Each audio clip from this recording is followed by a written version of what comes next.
Hello guys, मेरा नाम है गौरव और आज हम इस वीडियो में सीखेंगे कि सर्च इंजन क्या है और कितने तरह के सर्च इंजन हैं और सर्च इंजन कैसे वर्क करते हैं। पिछले वीडियो में हमने सीखा था कि एसईओ क्या है और ये कैसे वर्क करता है। तो इस वीडियो के माध्यम से हम जानेंगे कि सर्च इंजन क्या है, सर्च इंजन कौन-कौन से हैं, इंटरनेट में कितने तरह के सर्च इंजन हैं, वो कैसे काम करते हैं, उनके कार्य करने की प्रणाली कैसी है, वो किस तरह से वर्क करते हैं और अलग-अलग तरह के जो सर्च इंजन हैं, वो किस तरह से कार्य करते हैं। तो सबसे पहले हम जानेंगे कि सर्च इंजन क्या है। देखो, सर्च इंजन वो चीज़ है जो इंटरनेट में हम जो भी चीज़ें सर्च करते हैं जिससे रिलेवेंट जो हमारी क्वेरी होती है, जो कीवर्ड के अकॉर्डिंग होती है। हम कोई भी कीवर्ड अपने गूगल के सर्च में अगर सर्च करते हैं, जैसे मैंने ये गूगल है, गूगल माना एक सबसे बड़ा सर्च इंजन है। मैं यहाँ पे अगर कोई भी कीवर्ड सर्च मारता हूँ, जैसे मैं सर्च मारता हूँ digital marketing course in Dehradun, ठीक है। अब ये डिजिटल मार्केटिंग कोर्स जो मैं सर्च मार रहा हूँ, तो ये मुझे सर्च इंजन में जाके सर्च मार रहा हूँ, ठीक है।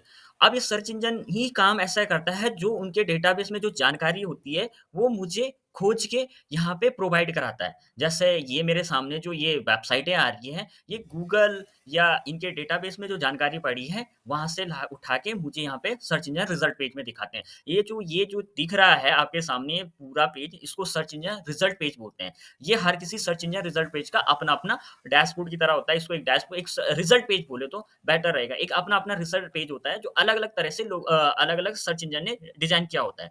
ठीक है? तो अब हमें पता चल गया कि सर्च इंजन क्या होता है। सर्च इंजन एक ऐसा सॉफ्टवेयर सिस्टम होता है जो इंटरनेट में हमें जानकारियाँ ढूँढ के देता है। तो जानकारियाँ वो कहाँ से लाता है? वो जानकारियाँ जो जितनी भी वेबसाइटें होती हैं, जो उनके डेटाबेस में लिस्टेड होती हैं, जो डेटा उनके डेटाबेस में रहती है, वहाँ से उठा के हमारे सामने वो रिलेवेंट कीवर्ड के हिसाब से वो क्वेरी उठा के हमें दिखाता है, ठीक है? तो ये था हमारा सर्च इंजन। अब दूसरा है हाउ सर्च इंजन वर्क। अब सर्च इंजन वर्क कैसे करते हैं? अभी तक हमने देखा था कि सर्च इंजन क्या है? ऐसे अलग-अलग तरह के भी सर्च इंजन हैं, जैसे बिंग है, याहू भी है, बिंग का सर्च इंजन ऐसे होता है, याहू भी है, ये सब बड़े सर्च इंजन हैं। इससे पहले भी और भी सर्च इंजन आए थे, गूगल इसके बाद आया और बिंग बिंग इसके बाद आया। आई थिंक बिंग 2009 7, 8, 9 के समथिंग आया था और याहू भी काफ़ी पुराना है, 1996 के समथिंग का है और गूगल भी 96-98 मार्केट में अवेलेबल हुआ था। याहू का मुझे इतना कंफर्म नहीं पर ये 1994 में मार्केट में आया था, यहाँ पे लिखा भी है 1994 में मार्केट में आया था और गूगल ऐसे ही लगा लो 96, 97, 98 में मार्केट में अवेलेबल हुआ था। अगर इसके बारे में हमें जानकारी नहीं हो तो हम गूगल कर लेते हैं, गूगल के बारे में। ठीक है, गूगल मार्केट में कब आया था? यहाँ पे लिखा फाउंडेड 4 सितंबर 1998 में। याहू भी बिंग भी ऐसा ही आया था कुछ समथिंग 2007, 8, 9 में। ऐसे अलग-अलग तरह के सर्च इंजन होते हैं, जैसे डुकडुक अपने डेटा प्राइवेसी के लिए फेमस है। इनका अपना-अपना रूल होता है, ठीक है? तो अब हम जानेंगे कि ये सर्च इंजन कैसे वर्क करते हैं। मैंने लिखा पॉपुलर सर्च इंजन कौन-कौन से मार्केट में Google, Bing, Yahoo, Baidu, DuckDuck. Baidu China का सबसे बड़ा मोस्ट फेमस सर्च इंजन है। गूगल वर्ल्ड वाइड है, बिंग भी नया खिलाड़ी है जो इंटरनेट में सर्च इंजन के मार्केट में गूगल का कॉम्पिटिटर है, ठीक है? याहू को एक्वायर कर दिया है बिंग ने, जिसका अब डायरेक्ट कॉम्पिटिशन गूगल है, ठीक है? डुगडुगो तो उनके लिए है जो प्राइवेसी से मैटर करते हैं, जो अपना प्राइवेसी से रिलेटेड अगर कोई सर्च इंजन अगर वो करना चाहता है, तो डुगडुगो उनके लिए खास प्रायोरिटी देता है, ठीक है? अब हम सीखेंगे कि सर्च इंजन वर्क कैसे करता है। तो सर्च इंजन 3 तरह पे काम करता है, उसके 3 फंक्शन होते हैं। नंबर 1 होता है क्रॉलिंग, दूसरा होता है इंडेक्सिंग और चौथा होता है रैंकिंग। अब क्रॉलिंग, इंडेक्सिंग या रैंकिंग ये तीनों चीज़ क्या होती है? अब क्रॉलिंग क्या होती है? क्रॉलिंग वो चीज़ होती है जो सर्च इंजन में हमारे बॉट होते हैं, जो भी अपनी जानकारी सर्च इंजन में डाल रहा है। अगर मेरी नई वेबसाइट है और मैं उस वेबसाइट को गूगल में डाल रहा हूँ, तो गूगल में डालने के बाद, गूगल के सर्वर में डालने के बाद या उसको इंडेक्स कराने के बाद जो गूगल का बॉट उस साइट को देखता है, उसको बोलते हैं क्रॉलिंग। मतलब अभी उसने उसको खाली देखा है, अपने स्पाइडर को वहाँ पे भेजा है, उसको देखता है कि ये वेबसाइट क्या है? ये वेबसाइट किसके बारे में है? या इस वेबसाइट में क्या चीज़ें हैं, जिससे मैं इसको क्रॉल करूँ, ठीक है? वो मकड़ी की तरह होता है उनका क्रॉलर, उसको रीड करता है, उसको पकड़ता है, कैप्चर करता है, ठीक है? दूसरा होता है इंडेक्सिंग। इंडेक्सिंग का मतलब ये होता है, अब जब उसने पकड़ लिया, उस क्रॉलर ने उसको देख लिया है कि गूगल के बॉट ने उसको रीड कर दिया है कि ये चीज़ है, एक गूगल के जितने भी फंडामेंटल्स हैं, उनके रिलेवेंट है या गूगल की गाइडलाइंस को फॉलो कर रहा है, तो उनके लिए वो इंडेक्सिंग के लिए डालता है। जैसे एजुकेशन का कोई पेज होगा तो उसको एजुकेशन के पेज में डालेगा या शॉपिंग से रिलेटेड कोई चीज़ होगा या शॉपिंग से रिलेटेड वेब पेजेस होगा उसको शॉपिंग रिलेवेंट इंडेक्सिंग में डालेगा।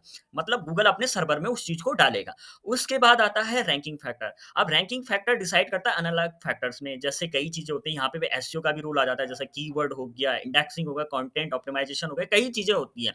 अब उस चीज़ को वो क्या करेगा, गूगल के सर्च रिजल्ट पेज में उठा के रखेगा। जो उसने क्रॉल किया है, उसके बाद उसको इंडेक्सिंग किया है, इंडेक्सिंग करने के बाद वो कॉम्पिटिशन चेक करेगा कि इस कीवर्ड या इस नीश से रिलेटेड, इस कंटेंट से रिलेटेड कॉम्पिटिशन कितना, उसके हिसाब से वो रैंकिंग देगा। अब ये तीनों फैक्टर के हिसाब से ही सर्च इंजन अपना-अपना वर्क करते हैं। गूगल सबसे बड़ा सर्च इंजन है, तो गूगल इसी फैक्टर में काम करता है, क्रॉलिंग, इंडेक्सिंग या रैंकिंग, ठीक है? अब हम इसके आगे सीखेंगे कि की components of search engine functionality. अब फंक्शनैलिटी में क्या-क्या काम होता है? जैसे नंबर 1 होता है एल्गोरिदम होता है, कि सर्च इंजन के अपने-अपने एल्गोरिदम होते हैं, पेज रैंक, रैंक ब्रेन, ये गूगल के अपने एल्गोरिदम हैं। वैसे बिंग के भी होते हैं, बिंग के भी होते हैं। तो ये सब अलग-अलग तरीके के क्या होते हैं, अपने एल्गोरिदम बेस पे काम करते हैं। जैसे एक एल्गोरिदम है, दूसरा हो गया कीवर्ड। कीवर्ड्स भी एक मेन फैक्टर होता है एसईओ के लिए, ठीक है? कि अगर आप गूगल पे जो चीज़ सर्च मारते हो, तो आप उसको कीवर्ड के अकॉर्डिंग ही आपके पास जानकारी आती है। अगर बिना कीवर्ड के अगर कुछ भी सर्च करोगे तो आप आपके पास रिलेवेंट चीज़ें आएँगी ही नहीं। तो मेन फैक्टर कीवर्ड्स होता है, तो कीवर्ड के अकॉर्डिंग ही आपको गूगल में जो चीज़ें दिखती है, उसके बिहाफ़ में ही आपको दिखाई जाती है, गूगल उसके बिहाफ़ में ही आपको दिखाता है। तो relevancy and authority, relevancy authority का मतलब होता है कि चीज़ें उससे रिलेवेंट हैं कि नहीं है। जो आप सर्च कर रहे हैं, वो सर्च इंजन में वो पेजेस हैं कि नहीं है, या गूगल के सर्च इंजन में या डेटाबेस में वो जानकारियाँ हैं या नहीं, जो आप सर्च कर रहे हो। दूसरा आता है, तीसरा पॉपुलर सर्च इंजन कौन-कौन से हैं? अब ये पूछ रहा है पॉपुलर सर्च इंजन कौन-कौन से हैं? तो आपको पता ही है गूगल सबसे बड़ा सर्च इंजन है, जिसकी ग्लोबली रैंकिंग सबसे ज़्यादा है। अब इसका आप समझ रहे हो आज की डेट में अगर एक बार अगर इंटरनेट से अगर गूगल हट जाए तो कैसे आपको लगेगा। पर आपको ये चीज़ें भी जाननी ज़रूरी है, आज की डेट में मार्केट में चैट जीपीटी जैसे टूल भी आ गए हैं, जो गूगल की तरह काम कर रहे हैं, ठीक है? दूसरा है, बिंग सबसे गूगल के बाद सबसे बड़ा सर्च इंजन है, जिसका अपना ही सिस्टम है गूगल की तरह।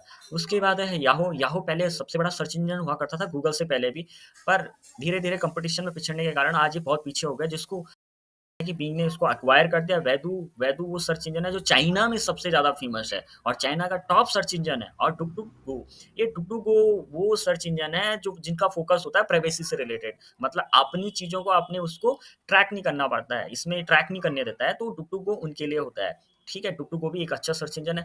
तो अभी तक हमने जो सीखा था इसमें, तो हमने सीखा था कि सर्च इंजन क्या होता है, ये कैसे वर्क करते हैं और सर्च इंजन के वर्किंग के फैक्टर क्या-क्या हैं। क्रॉलिंग, इंडेक्सिंग, रैंकिंग, ये आप लोगों को समझ आ गया होगा। Thank you.